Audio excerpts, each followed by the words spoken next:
caractère formidable et de nouer justement les développements de technologie. C'est une manière de s'échapper de nos corps, de passer à d'autres formes de corps, formes de corporalité, on va dire, d'échapper notamment à la mort. C'est le cas d'Orlan, par exemple en 2017, a fait une pétition contre la mort, une performance qu'elle a ramenée à la Biennale d'art contemporain. On pensera également à son ornerie, qu'elle a créé un an plus tard pour l'exposition qui était menée au Grand Palais d'artistes de robots. On pensera évidemment à Stellar, qui lui aussi nourrit ce discours sur la question de l'obsolescence de nos corps, au regard de ce que la technologie est en train de produire, et des machines qui sont en train de se développer. Obsolescence qui se traduit selon lui par une augmentation inévitable du corps, voire dans son grand fantasme, c'est le dernier fantasme de sa vie, peut-être aussi parce que son âge avance, très âgé, mais c'est d'imaginer une technologie qui nous permettra ensuite de faire un transfert de conscience.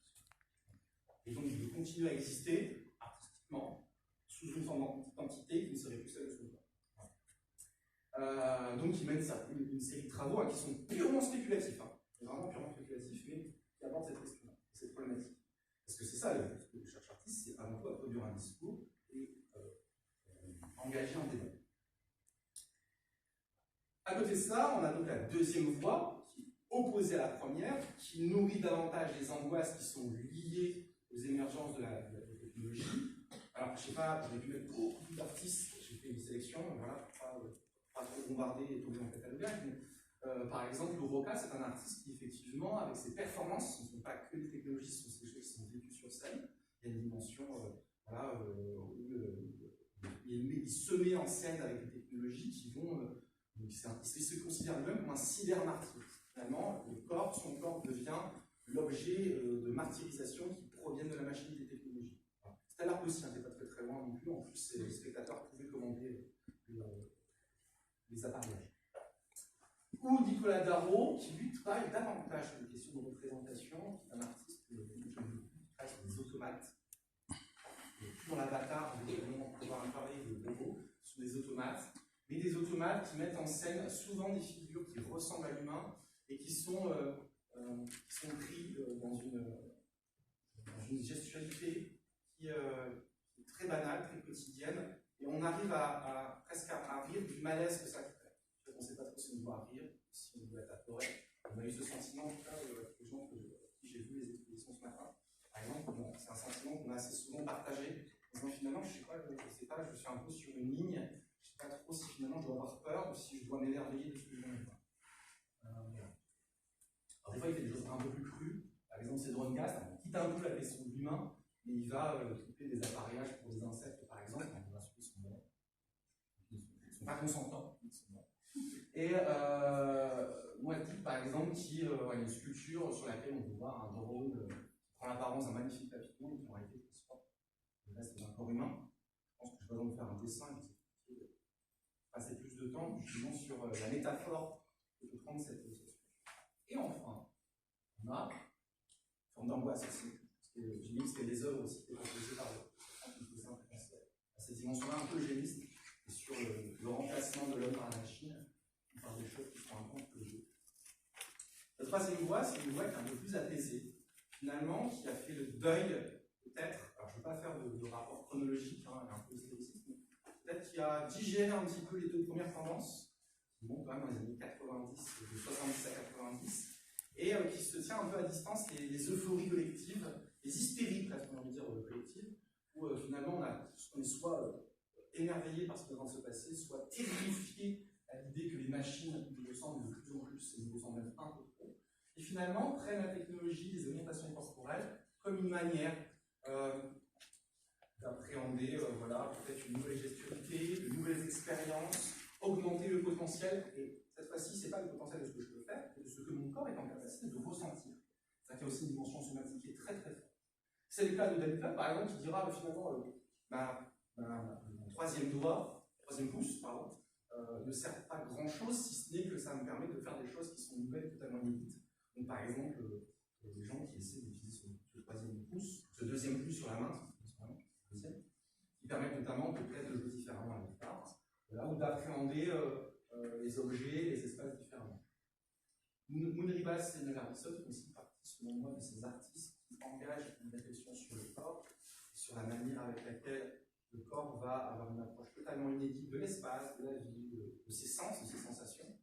Moon Ribas est une artiste d'origine espagnole qui se fait positionner soit des prothèses, soit se les fait greffer directement dans le bras et permet de changer totalement l'appréhension que son corps a des espaces, de la nature et de la vie. En l'occurrence, elle s'est fait mettre un implant dans le bras qui lui permet, c'est un sismographe qui lui permet de ressentir en permanence le pouls de la Terre. C'est-à-dire que s'il y a une activité sismique, elle va ressentir des vibrations dans son corps. Elle peut demander aussi, par son implant, par le biais d'un ordinateur orthodoxe, de rejouer éventuellement des activités sismiques connues par l'unité qui est enregistrée par les sismographes.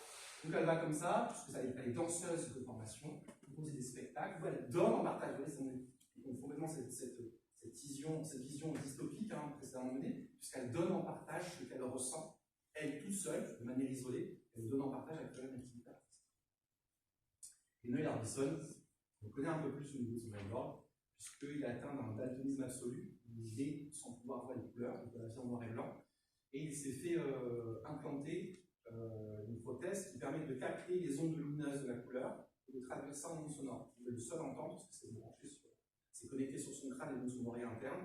Et en fait, chaque couleur correspond à une note.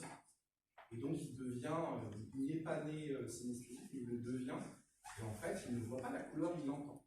Et toute sa création artistique, ensuite, toujours dans cette dimension de partage, où la technologie permet d'avoir une nouvelle appréhension du monde, un nouveau vécu du monde, et bien il va réaliser des peintures de musique, il va proposer des concerts, lumineux, d'accord ? Ou alors il va même faire des portraits de gens en captant avec son récepteur les ondes lumineuses qui sont en fait sur les hommes. Et c'est très intéressant parce qu'il dit j'ai un nouveau rapport maintenant au visage des gens. J'ai rencontré des actrices qui, par exemple, Nicole Kidman, je lui ai demandé de faire le portrait de Nicole Kidman, il dit en fait, une très belle femme, et en fait, la musique créée à partir de son visage, en fait, elle est horrible. Et paradoxalement, des gens, comme le cas de Schweizer, un politique américain, il y a des gens qui sont peut-être moins prêtés une forme de beauté, c'est un jeu mais totalement subjectif. Mais il dit finalement, ils ont une musicalité qui est assez extraordinaire. Donc j'ai posé un petit peu les bases conceptuelles. Bien évidemment, ça exclut, mais je pense que tout le monde y a pensé, toutes les collaborations avec des robots qui existent. Donc, par exemple, Dragan Milik qui a fait des robots-actions avec le robot KUKA. Le robot KUKA, c'est un robot qui utilise dans l'industrie pour soulever, pour déplacer, notamment dans son automobile, qui lui va réadapter pour se faire transporter selon un schéma que la machine définit. L'opérateur va définir la machine, lui ne le contrôle pas, vas-y, définir. Ou assez proche d'un artiste que Cécile nous a présenté ce matin à l'ouverture avant notre visite, Sumekin par exemple, je pense à ça aussi, où elle travaille une collaboration où il y a vraiment un travail artistique à deux mains entre l'homme et la machine, puisque la machine apprend ce que l'artiste fait, et en fait elle s'adapte par rapport au mouvement et aux chorégraphies de la main de l'artiste lui-même. Voilà. J'ai posé les bases conceptuelles, pour ensuite donc peut-être revenir sur des éléments qui sont liés au spectacle vivant, et donc peut-être à des éléments qui sont plus liés à l'augmentation corporelle de la machine dans une intention médicale. Donc, je propose de laisser la parole à